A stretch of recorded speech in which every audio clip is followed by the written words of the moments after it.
everybody, welcome back to another episode, and also happy Easter for past week or for this week. Like whatever is your Easter, pick your Easter. There was I call it the mainstream Easter last week, like Protestant, Catholic, I think also, those Easters. And then we have the Orthodox a little bit later. I want to talk a little bit about Greek Easter, of course. It's a nice time of the year. And honestly, it's also my favorite time of the year to be in Greece. It's the time of the year to be in Greece, Easter. If you're watching this from Greece, congratulations. You are doing this correctly. You know how to live, you're doing life correctly. Easter is the time to be in Greece, in my opinion. Contrary to popular belief, which is the summer. Summer is so hot, especially in certain areas in Greece. It's extremely hot. Around Easter is the perfect temperature. Maybe it's not the best for the beaches and for swimming and stuff, but for everything else, oh my god. Oh my goodness, this is the time. Everything is already bloomed. The flowers, the greenery. I mean, however much greenery we have in Greece, it's not exactly endless, how do you say, not forests, the other thing that's flat. How do you call the flat forest? The word doesn't come to me, but you know what I mean. You know, as the green, endless green hills. No, we don't have this kind of thing in Greece, to be honest. Not too much greenery, but the one we have is out there around that time. So that's fantastic. And also culture, like if you just wanna participate in something like traditional and a little bit like a classic, that the locals do, if you wanna have a little bit of like this kind of local experience that a lot of travelers and tourists and whatnot, many people have this kind of wish. They wanna be like spies. They wanna be a little undercover. Pass as locals. They see it as a big pride to be able to hang out with the locals, to pass as a local, to do all the local things, you know, pay a utility bill, I don't know, all the stuff, okay? Lots of people have this type of interest. So I think that Easter is a perfect time for this as well. It's a lot of, there's so many things that people do on Easter, many different like happenings, there are lots of different happenings, and they're very sociable. It's one of the most sociable times of the year, I think, in Greece, because people actually get together, like a lot of people, not just within the family or within the community, within the extended family. It's literally strangers, like everybody goes to the church at midnight. Satanists go to the church at midnight in Greece, okay? Satanists, they finish whatever they have to do, you know, they pray to Satan to apologize in advance, to say, well, you know I'm not supposed to do this, but like my mom, what am I gonna do with my mom? You're not helping. You're not helping with my mom, Satan. You're not here. It's just me with her. It's 5 minutes. It's not a big deal. Like 11:55 to 12. That's it. It's kind of like the change of the year. As a matter of fact, when I was little, I used to confuse those celebrations because they both take place mostly just before midnight. So it was a lot of, you know, I used to get quite confused. So what I mean to say is that literally everybody goes there. And that is quite fascinating thing, because you don't see this very much. Maybe, I don't know, some super popular football game or whatever other big event, and how often do those happen. But in Greece, every year at Easter, you have this thing where literally everybody gathers around the churches. It's like a concert. It's bigger than a concert, to be honest. So that's something maybe you want to participate in, and then you have all of the foods and the stuff, all of the foods, Greek Easter, you have all of the foods, and they're all of them on Sunday. One day you have 1 day to eat everything. How are you gonna do this? I mean, I don't know, good luck, I suppose. But you prepare. You do prepare. People call it fasting. Yeah, that's what they call. Essentially, what it is, it's a preparation, so you can eat as much as you. You know how when you go to a all you can eat buffet or something, and you're like, you know what, I gotta prepare for this. I can't just have my regular breakfast and regular lunch and go there. I can't do that. I have to plan about how am I gonna play it. Okay, this is what we all do, all the Greeks do for Easter. You prepare for like a week. We prepare for this one meal where we're gonna eat everything. So it's very important. First of all, you don't eat anything with like anything animal related. You're essentially vegan. You eat vegan for a week. This is what the Greeks also do to prove their faith. Their faith. This is our fasting. This is our official fasting in religious our official religious fasting. Like other religions don't eat after a certain time, or it abstain from some of their favorite things. We are vegan in Greece because that's apparently the worst, the biggest sacrifice that a Greek can possibly do. So we use this to prove our faith. And it works. It works really, really well. A week. Let's not overdo it. So for a week, people eat vegan. Take them. I think there's a reason for this. You really take your cholesterol down.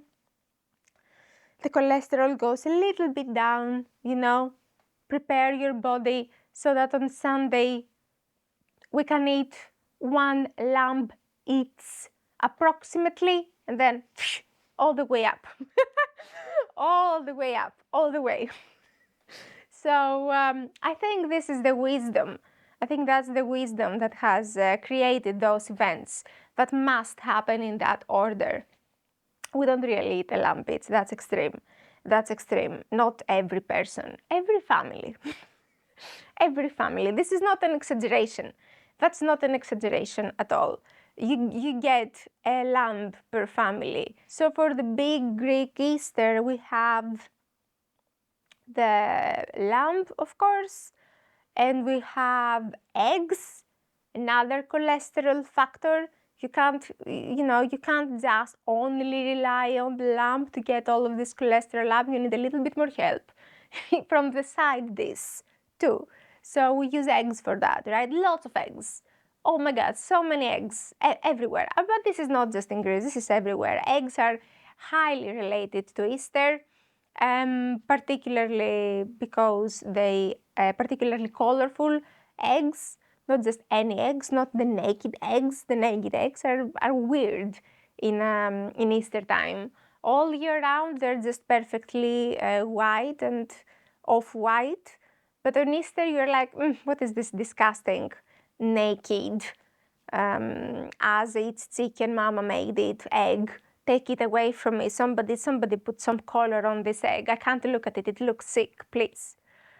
So that's the reality of Easter.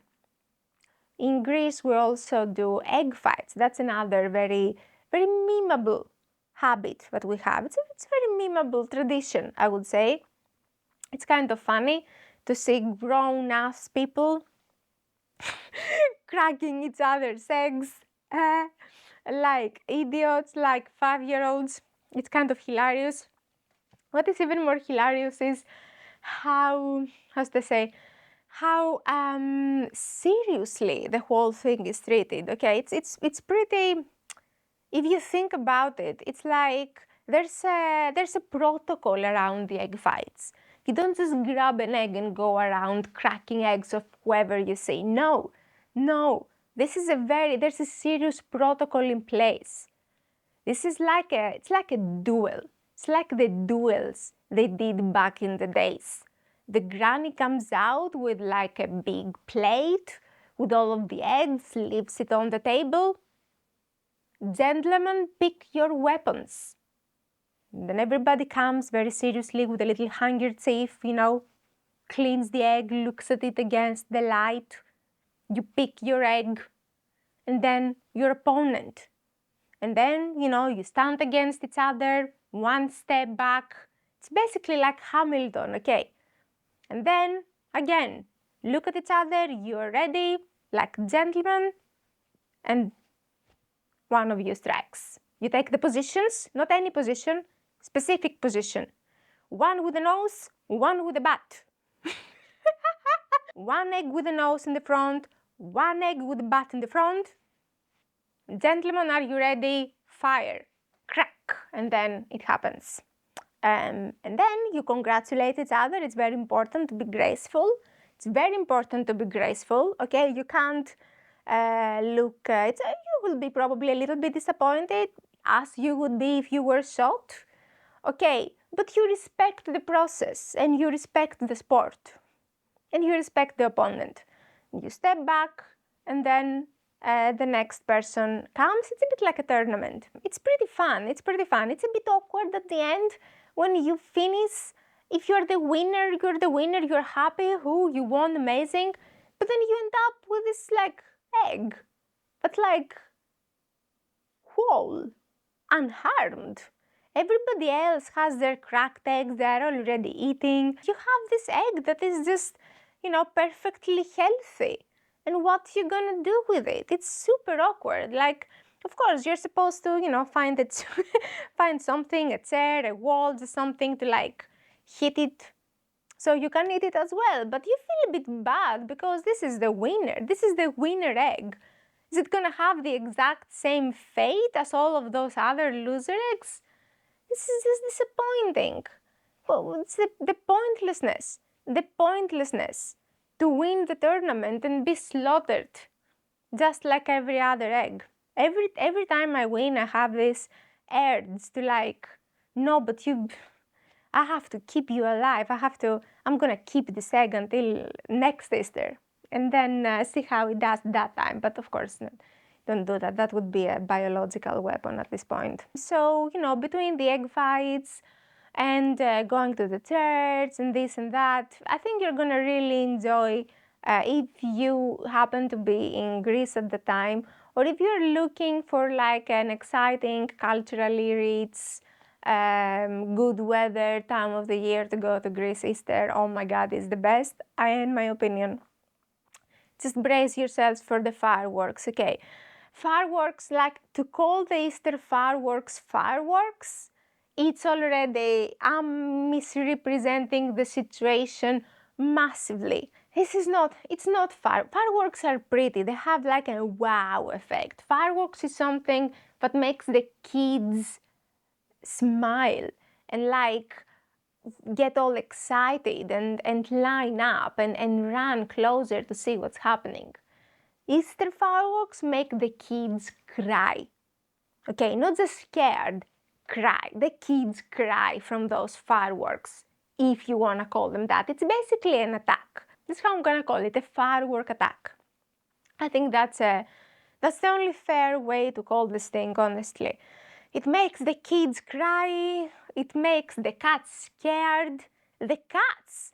Have you ever seen cats scared? I don't think that cats get scared very easily, okay? Maybe they get surprised, but not but scared?